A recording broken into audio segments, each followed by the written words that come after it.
what other processes are they able, kind of unpack this a little bit for me, because I understand from, kind of retrofitting a CRM to manage processes. What else can you do on the Salesforce platform? Like, you guys have, like, is it the Lightning platform that you have now? Like, what can you actually build? And what are some examples from the upstream space, like at an EQT or Rice Energy? What can you actually build internally? Yeah, another good example is so the platform. We talked a little bit about the products, kind of software service. The platform as a service is really powerful. So the simplest one is just think about a light safety app, maybe doing a JSA, job safety analysis. Before you do a piece of work, you have to go in and say, okay, here's the risk. What am I doing to mitigate risk? A lot of companies, believe it or not, they're doing that on paper or on Scantron or something. So if we could just build a light digital form, that's really easy. Have it on a device where they could pull it up and say, okay, yeah, here's what I'm doing. Here's what the safety issues are. Here's what I'm doing to mitigate the risk.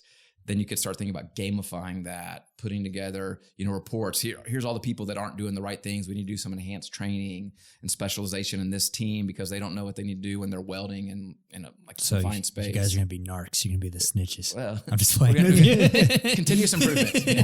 Salesforce, continuous improvement. It's funny because, I come from a field background. So we still fill out paper JSAs. And back in like 2016, 2017, I started connecting with VCs on both coasts. And I was telling them, I was like, hey guys, there's major processes and systems that still operate on pen and paper in one of the biggest industries in the world. Like, there's some really low hanging fruit here.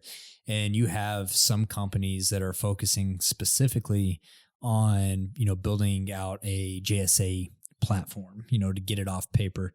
And now that I'm thinking about it, it's actually kind of dangerous for other startups. I saw a VC talk about this the other day in his investment thesis. He's like, I learned quickly that I don't invest in products that could be a feature on another product. And that's actually, good for startups to listen to this, is because you may think, oh, I have this big opportunity where I could attack JSAs, but then Salesforce could come in and it's like, hey, look, we can do this very easily.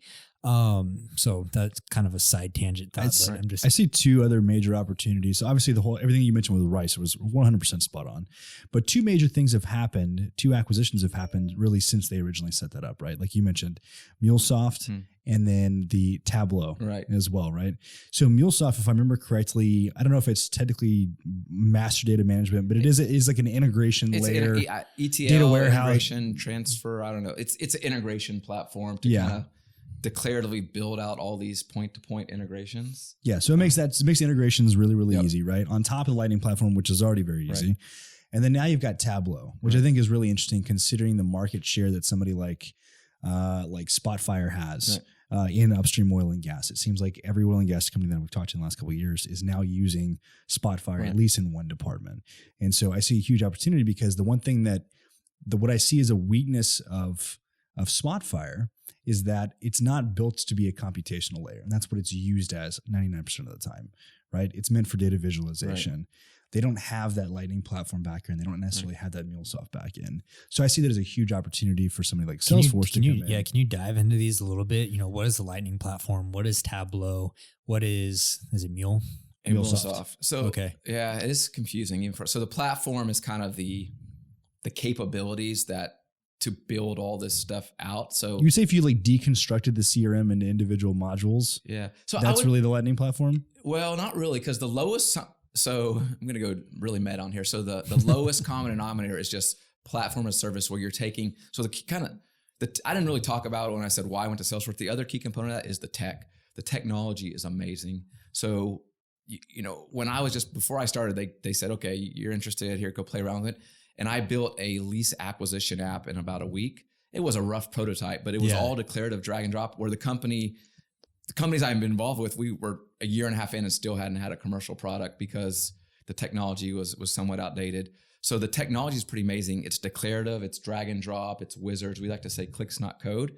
So that's the platform to basically, I could give you access to this and you could go build a JSA form. You could build out a whatever form. Now, what Salesforce has done is we've taken that platform and we've built out purpose-built products like CRM, which is sales, service, and marketing. So we have a concept called a Sales Cloud, where we've taken the platform and we've built out data structures, reports, workflows specifically designed for those processes. and that's our commercial product. But in the JSA example, we don't have a health and safety cloud. It's like, okay, here's the tool set, here's the capabilities of the platform. You could configure your own, and it's really quick because it's highly adaptable. It's very easy to do, et cetera. And then with things like MuleSoft and Tableau, what we're doing there is we're plugging a lot of those into the platform, because some of MuleSoft is an integration layer, so it's not really built on the platform. But what we also do is we buy applications that were extensions on the platform, and those would be standalone modules. So we build out purpose-built applications.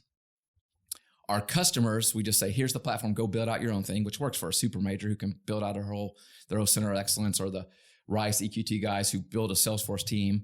But we also give access to our partners, which we should probably talk about on this App Exchange, which is the ecosystem of, okay, here's the capabilities. You can go build out a JSA application and you can sell it on our App Exchange. Oh, sweet. And then sometimes we buy those things, and then that becomes a new cloud. So I think like you guys just did a couple $1 billion acquisitions of partners. Velocity, it's not oil and gas, but this is kind of the best example I can think of. They built out something specific for utilities, which they call the Energy and Utilities Cloud, which was some additional capabilities specifically around utilities. And they were selling it kind of side by side with us, as well as that they had some stuff for additional industries. And we bought them about 6 months ago, $1 billion. So it wasn't just utilities. They had about 6 industries. So that's another thing to think about is we're buying these clouds, which are kind of extensions. And the other way I think about it is the iPhone. If you go to the iPhone, you have the iPhone, and there's, the clock and the stock thing that Apple provides, but there's also the App Store where you can get some stuff for free. You can buy some stuff where people have built it out on the platform. Exact same thing. Yeah. People have built stuff on our platform. Some of it's free. I'll be honest, some of it's crap. Some of it's an accelerator, maybe 80% of the way, but some of it's really robust solutions to solve business problems. And that's where I'd like to see our technology go in oil and gas. Yeah. Because I think there's a big opportunity. Jake and I have talked a lot about this to solve some of those problems and commercialize some of that. So and just to be clear that you guys are not actually with like your ISV partnership, like you're not actually building these solutions in oil and gas. What you're doing is you're providing that platform as a service and all the tools and support and whatnot for partners, for entrepreneurs like you guys who might be listening, who want to start something. Come in, use the tools there, build something, and then they're going to help you sell it, put it on their platform exchange. You can also sell it outside the platform exchange, things like that, right? Exactly. And that's what I'm really excited about. And where we struggled before is we have this great technology, and they'll say, show us, and we can tell us your problem to JSA, give me your form, and I'll whip it up in a couple days, and I'll come back to you and show, here's how your JSA works. Here's the JSA capabilities. And they'll say, okay, we're ready to do it. How do we do it? And I was like, oh, you got to go configure that yourself. So either you have to have a Salesforce team internally, and if you're a big super major, you do, or you have to hire an SI to do it, and they might have accelerators, templates. So what we don't really have is off-the-shelf applications to do that. So I think one way we can grow is by partnering with people to develop those, and then I just say, oh, you're interested in JSA, go talk to these guys. They've already built it. It's plug and play on our platform. If you like what you see, you push the button, it's downloaded, it's ready to go. So that's how I'd like to grow the business. Yeah. And from founder perspective, I mean, this sounds like a great way that you can get MVPs launched and proof of concept, right? Yeah. Sounds like on your platform, drag and drop. I really like the clicks not code mantra that you guys have. It allows you, like you said, you can build out a platform in a week, just a rough template, a wireframe of, hey, this is what it looks like. This is how it would operate. And then as you get further down the road, you start putting some resources into it. And also sounds like, if I'm an entrepreneur, like I think that people ask me like what teams or what ideas would I invest in energy tech. And for me, I would always invest in the founders that have domain expertise. So I like when a reservoir engineer identifies a problem in his day-to-day workflow at, Exxon or Chevron or wherever it may be. And he says, hey, I got an idea of how we can fix this process, but maybe he doesn't have the technical co-founder at that point. If they can spin up something on the Salesforce platform, and then, that's enough to attract investment or whatever it may be to build the internal team to develop it. They prove it out. They start generating revenue. Salesforce sees it. And it's like, hey, we like this. Why don't we just acquire you guys? I mean, that's a pretty good life cycle proposition to me if I'm a startup founder. I would love, so any of you guys out there listening that have those ideas, I would love to partner with you. And we have people that, what I also like about our program is we help people. So it's not just, hey, here's the technology. If you're serious about it, we provide guidance, best practices. We have technical expertise. So we'll sit down with you. And then within our own organization, we'll advocate for you.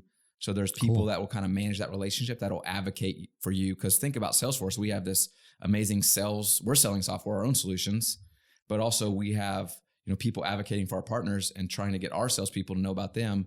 So when they go talk to an upstream E&P company, that's a much easier sell to say, oh, JSAs, here's how you could do it, but you should talk to these guys because they've already done it, turn it on. Yeah. So I would love to grow that. And I think it is a really attractive kind of life cycle, whether we buy you or whether, you just have a thriving business that continues to grow and you're part of our ecosystem. And there's a few out there that have been successful doing that. Well, like you said, I mean, one of the number one questions that we always get is, hey, I do have that domain expertise, but I'm not the technical guy. I need a technical co-founder. I need a dev team or something like that. And building, I've played around with the Lightning platform a lot actually, and it's super easy as long as you want to spend enough time to really to learn it, because it's very robust. Engineers would be able to figure it out. I'm assuming. Yeah, you can figure it out pretty easily with a little bit of if you have a little bit of, you don't have to be able to code, just a little bit of coding knowledge. If you can do Excel. Excel. That's a great way to explain it. If you can do Excel, you can succeed in building a Lightning platform. Plus, you guys have all these tutorials and stuff on there. And it's anyone right now. If you go to Trailhead, I think it's called Salesforce, or maybe Salesforce Trailhead. You can get anyone can get a free instance for the rest of your life. What can we build out on Salesforce? So you can go play around with it. Let's build out the bullpen on Salesforce. Yeah, you could. We probably could, honestly. And just to play 1 or 2 licenses, it's free, and you have. I think one of my buddies, he built an app for tracking chores with his kids. Yeah. So he built that out and is they have to say, I made my bed, I cleaned the bathroom, whatever. And he goes with a mobile app and checks it. Yeah. And it automatically sends them here's what your allowance is going to be. And they get a notification. You're getting your, dropped into your savings account, this allowance. And he built that all on the platform by just downloading a free awesome. Version. And we built something similar using Airtable. It didn't last very long though, but I like the idea.